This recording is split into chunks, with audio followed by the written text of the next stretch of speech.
Hi guys, recently நம்ம நாமக்கல் சென்னை ஒரு பஸ்ஸை புக் பண்ணி அதில் போனாங்க. பட் நான் பண்ண மிஸ்டேக் நீங்கள் பண்ணாமல் இருக்கணும்னு நினச்சிங்கன்னா இந்த வீடியோ ஃபுல்லாக பாருங்கள். அப்படி என்னடா மிஸ்டேக் பண்ணேன்னு பார்த்தீங்கன்னா, நைட்டு 10:30 புக் பண்ண வேண்டிய பஸ்ஸை நான் மார்னிங் 10:13 புக் பண்ணிட்டேங்க.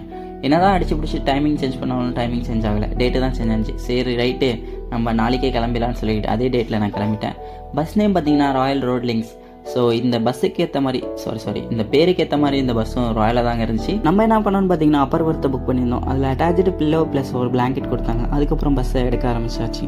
கொஞ்ச நேரத்துலேயே பார்த்தீங்கன்னா நமக்கு ஒரு இடத்துல ஸ்டாப் பண்ணாங்க, ராம்ஸ் கேஃபேன்னு சொல்லி. அந்த இடத்துல பார்த்தீங்கன்னா தயிர் சாதத்தை ஒரு நல்லா பிடிச்சிட்டு மீண்டும் என்னோட பயணத்தை தொடங்கிட்டாங்க. பஸ்ஸோட பேர் பார்த்தீங்கன்னா 782 வருது. சரி, நீட்டாக இருக்குது, ஏசி ஒர்க் ஆகுது, இதெல்லாம் ஓகே. நம்ம சார்ஜிங் போட்டு ஒர்க் ஆகுதான் செக் பண்ணுவோமா?